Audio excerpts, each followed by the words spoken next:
Assalomu alaykum YouTube foydalanuvchilari. Bugun sizlarga ko'rsatadigan mashinamiz Hyundai Solaris bo'ladi. Bu mashinamizga udar mana shunday holatda bo'lgan.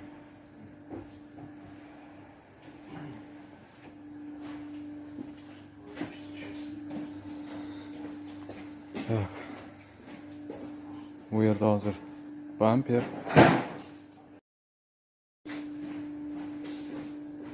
задний фонарь, yangi qo'yiladi, krilo va buti eshigi.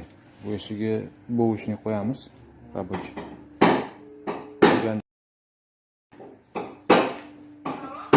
Bu eshigiga ham ozgina o'tgan.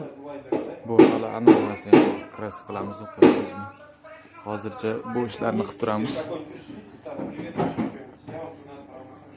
Hozir endi razbirat qilib bizga xalaqit beradigan joylarini buni yechib olamiz, keyin ishni boshlaymiz. Kesishdi, kriloni kesamiz. Eshikni boshqasini qo'yamiz keyin. Shunaqa qilib ishni boshlaymiz.